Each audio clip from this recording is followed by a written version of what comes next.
Welcome, everybody, to episode 4 of the Structural Sense podcast. Steve Sansford back here with that Ryan from work. Another great episode lined up for you guys. You might notice our backdrop, or as we call it, our green screen, is a little bit different today because Sunday has now become Film Your Workouts at Fit Club London Day. So they're a little busy inside with all kinds of goings on, and we wanted someplace a little bit quieter. So we moved out to the picnic table in the parking lot. We apologize for the wind noise. I don't think it's too bad. Shouldn't cause too many problems, but you might want to turn your headphones down before you get too far into this podcast. But we've got a subject today that we want to talk about. We actually came prepared to the podcast with an idea of what to talk about, and that is supplements. Because I saw a post on Facebook from a mutual friend of ours asking for a recommendation for supplements. Now this was 2 weeks ago because we actually didn't have a podcast last week because of the holiday weekend. But last week there was this post, and this lady was asking for a recommendation on supplements. And I know you took exception to a lot of the comments that were left in response to that. And I took exception to one of the comments from a gentleman who made a comment that if you just eat your fruits and vegetables, you have no need to take supplements. And I also know you have some strong feelings about that too. So why don't you start with just the general quality of comments that were left, and then talk about the comment that was left there to help people understand what supplements are and why we use them. Sure. So the general comments that were left there were just a bunch of different types of the comment was in regards to multivitamins and what are the best in town or what are the best available. And a lot of the comments that were left were from other companies. But the biggest issue that I had with every single person that left a comment, for the most part, 99% of them didn't leave any research behind it.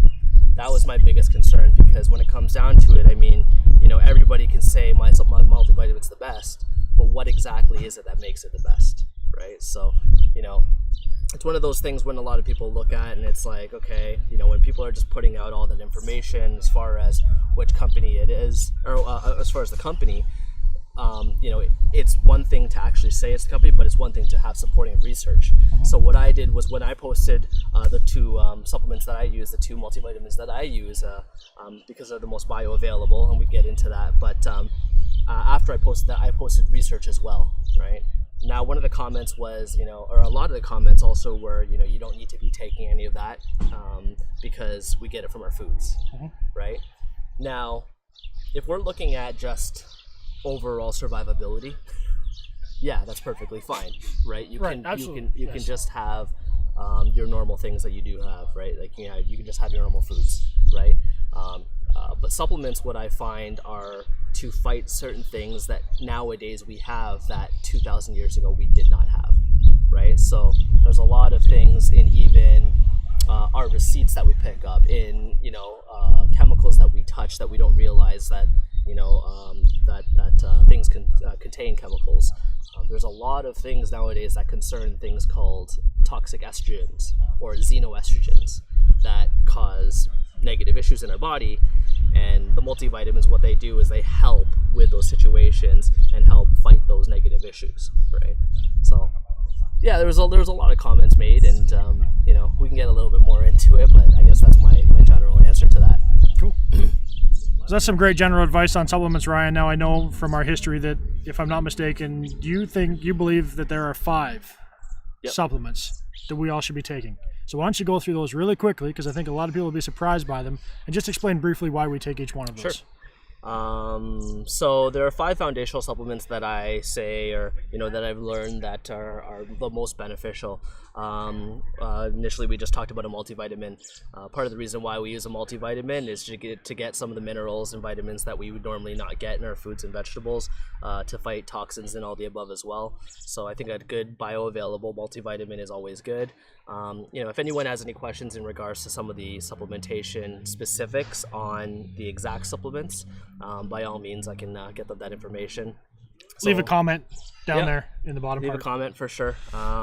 So a good multivitamin is always one thing that you require. Another thing that I'm big on is fish oils. So there's a lot of research. One of the gentlemen that I follow says that you should be taking up to about 40 grams of fish oils a day, which is significant. Seems like a lot. Yep.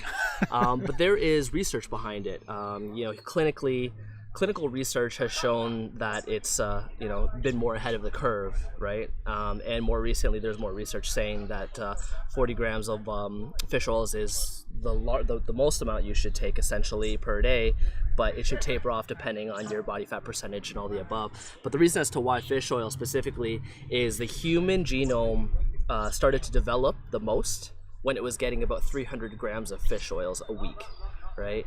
Now, a lot of people think to themselves, how were humans getting that much back in the day?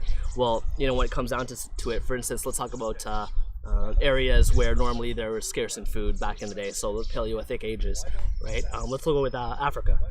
back in the African days, or back in Paleolithic days in Africa, we had larger animals that were scarier and whatnot that could kill us, right? So let's say, for instance, there was a lion and it killed an antelope, right? In those situations, the human wouldn't go to try to interfere with the lion.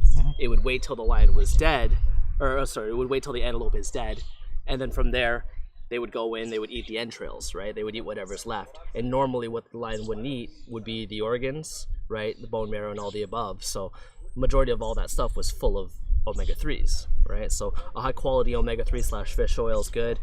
Part of the reason why too EPA and DHA levels give you specific boosts in mental focus and all the above, right? Even such things again as fat loss, right?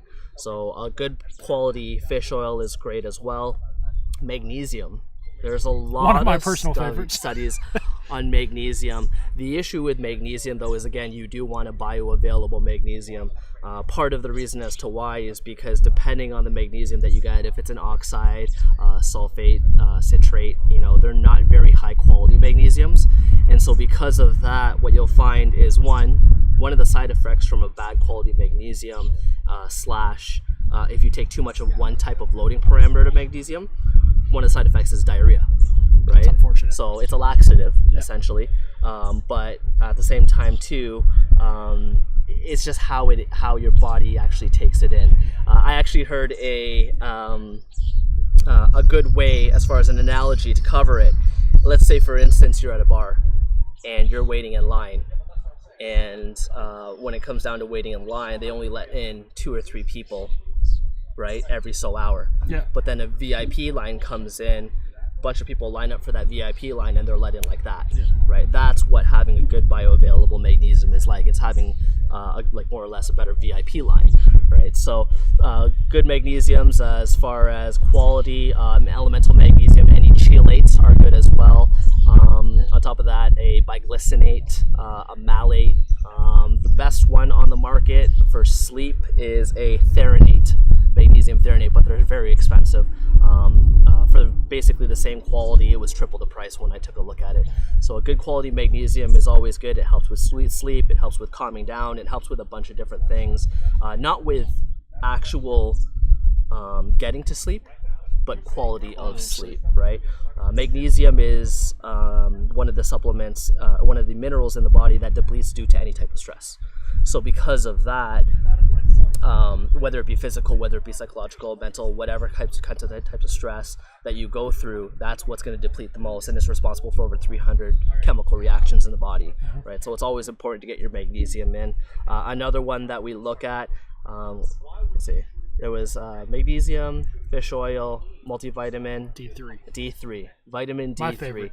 Yes, another one. Convention capsules. Yeah, the issue with D3, depending on where you're located, D3 can actually only come in 1,000 IUs or UIs. Yeah, in Canada. That's what we have here is we're limited to 1,000. Yeah, we're limited to 1,000 just because of our laws. In the States, they can go up to about 10,000 a pill. But you are looking for, again, a very good high quality D3. The ones that I get are actually from sheep wool, right? Okay. So they're actually from sheep wool from New Zealand, so very high quality in that sense. But D3 was actually had someone ask me about D3 more recently, and they were saying, I have a lot of fat on like more or less my nipple area, right? And it was a gentleman that asked me about this, and he's like, so what can I do to reduce some of that?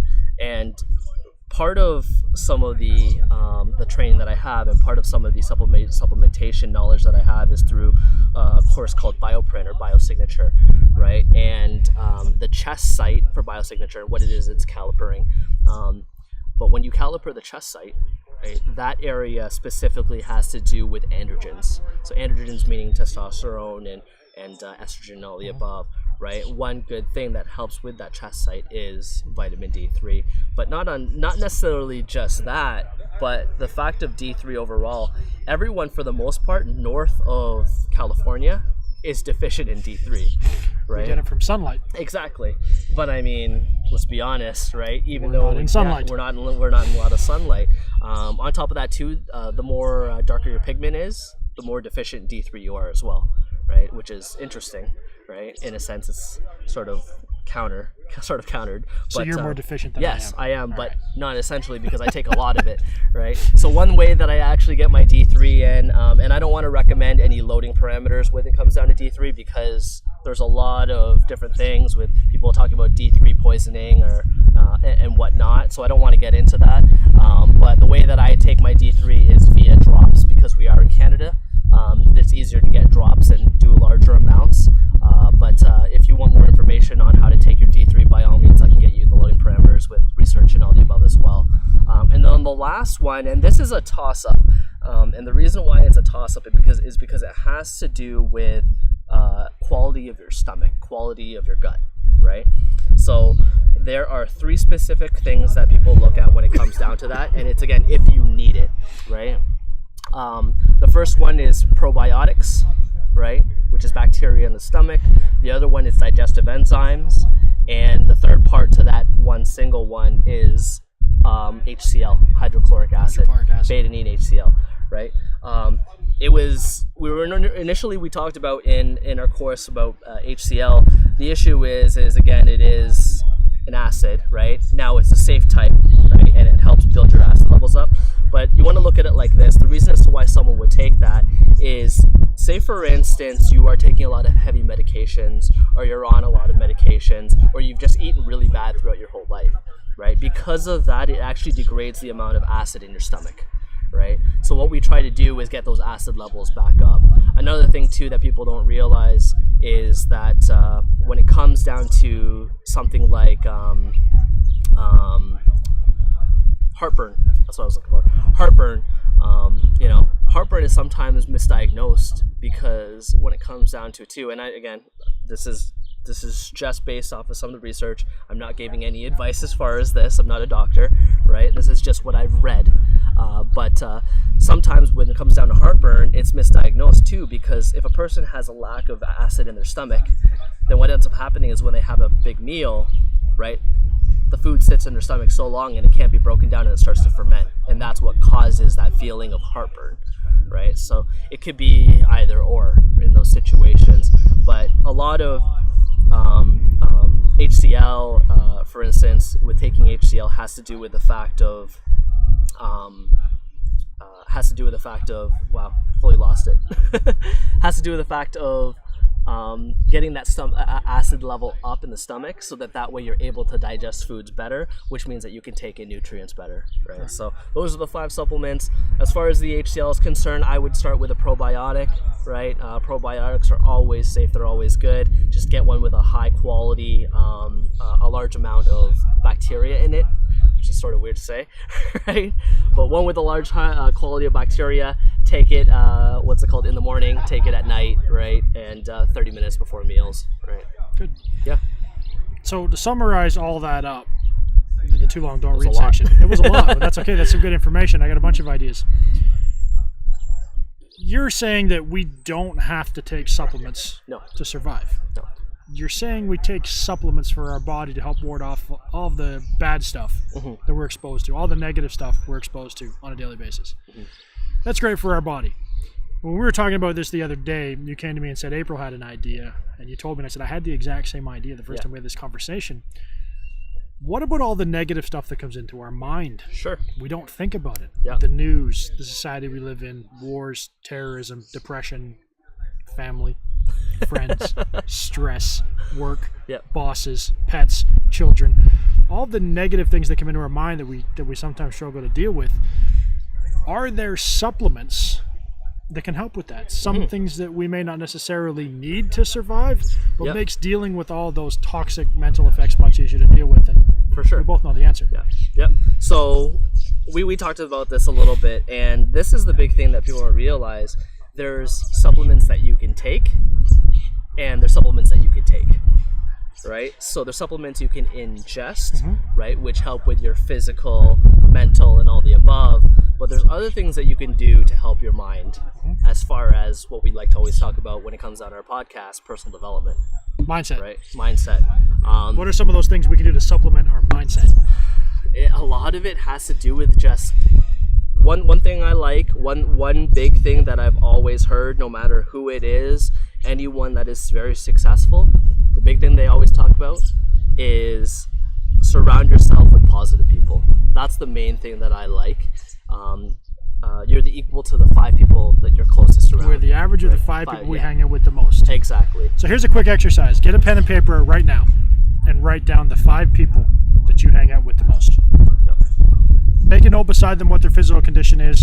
Make a note in another column about what their annual income is. And make another in another column how happy they are. Take the average of those 5, and I promise you that's your physical condition, your annual income, and your general overall level of happiness. Exactly. It's a powerful exercise the first time that I did it. Yeah. Right. So, I mean, audit your circle. You know, it doesn't matter who says it, whether it be, I've heard Tony Robbins say it, I've heard Gary Vaynerchuk say it, I've heard Robert Kiyosaki say Everybody it. says it. I've it's heard the law of association. Everybody say it. John right? Maxwell. John Maxwell says it. You know, it doesn't matter who they are it matters who they are as far as, you know, their stature in life, but like they've audited their circles and they've found what works best for them to keep the negative out. That's one thing. Another thing that I love to do is, actually this is more recently one that I've heard, right? Reading, starting your mornings properly first, right? But starting your mornings off by not looking at anything as far as Facebook is concerned, right? Having a gratitude journal, right? It's always good as well with affirmations and all the above. You know, that helps with it as well. More recently, even when it comes down to, you know, the strength coach that I follow, he's big on personal development. What he does in the morning before he goes to bed, he has a gratitude journal that he fills out as far as what he was happy about, what he did throughout the day, right? When he wakes up in the morning, he does the exact same. He sets up his goals, right? And I guess he was saying, you know, that's what makes us different in comparison to any other creature that's on the world.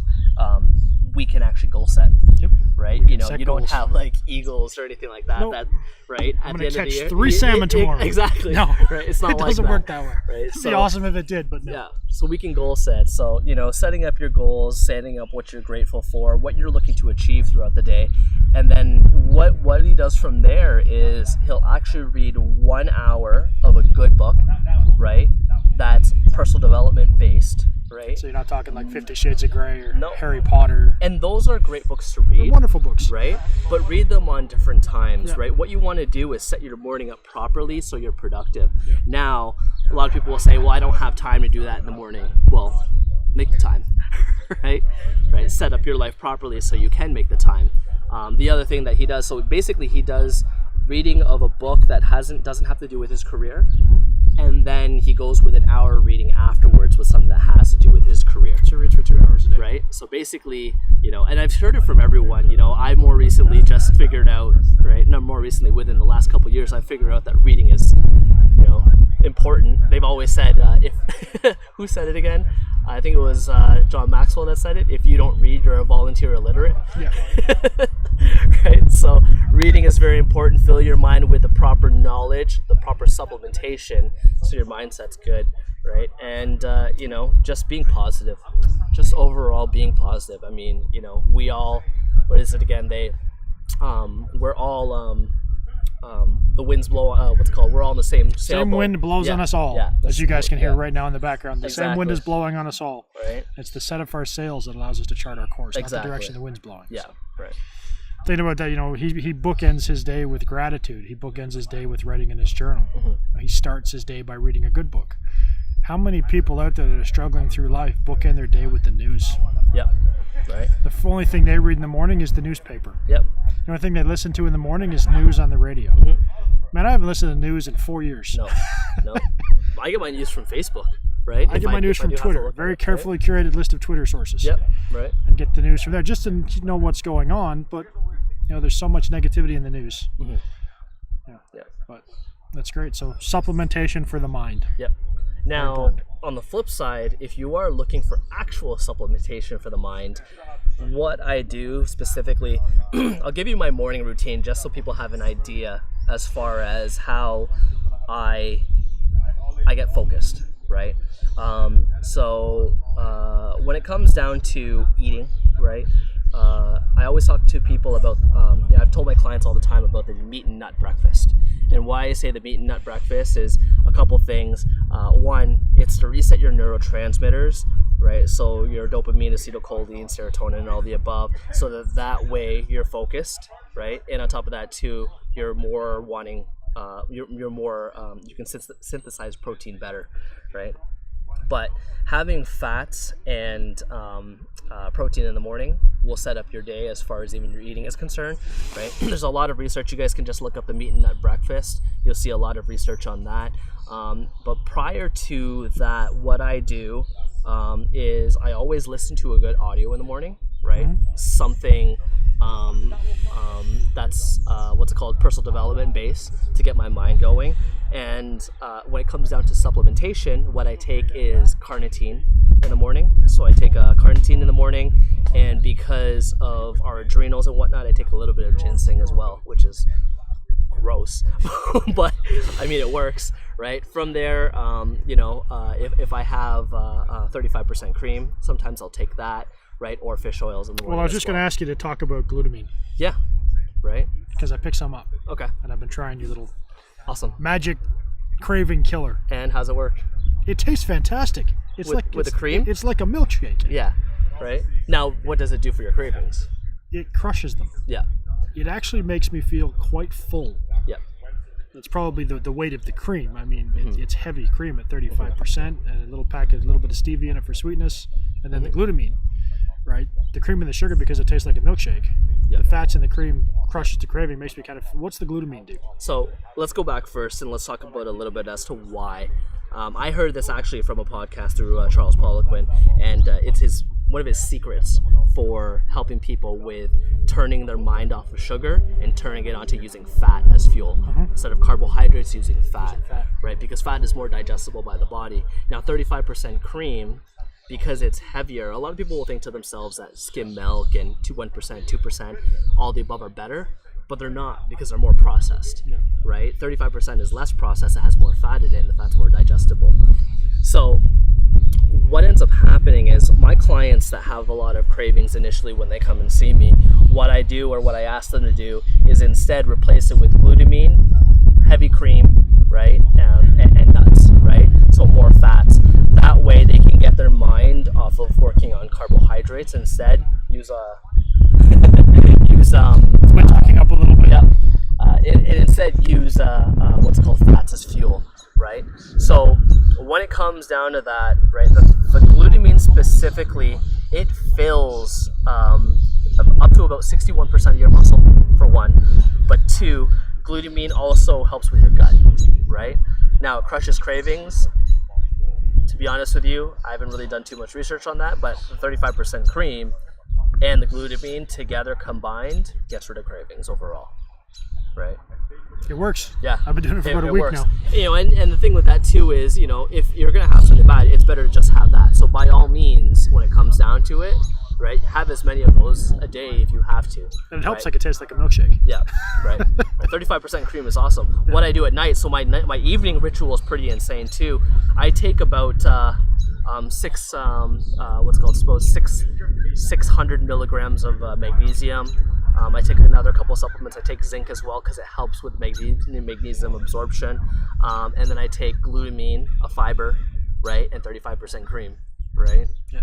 That's what I take at night, and I sleep great because of it, right? And a couple of probiotics as well, right? Good. Awesome.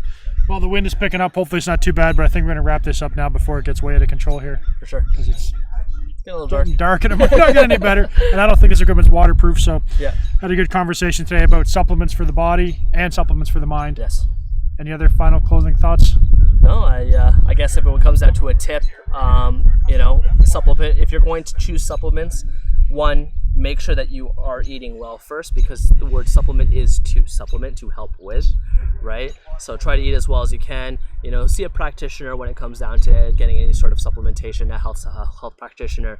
But don't necessarily just focus on your body, right? The whole concept of the mind is so much more important, because when it comes down to the mind controls the body. It does. Right? So work on focus on supplementing your mind first, right? And then in turn, you can supplement your body. Awesome. Right? Well, thanks everybody for tuning into this week's episode. As always, I'm at Steve Sansford. He's at Ryan from Work. Drop us a line. You can follow us on Twitter at Structural Sense. Send us your questions for the next podcast. We'll have Ryan answer them live on the air. And until next time, remember, the mind must be right or the body never will be. We'll see you guys next week.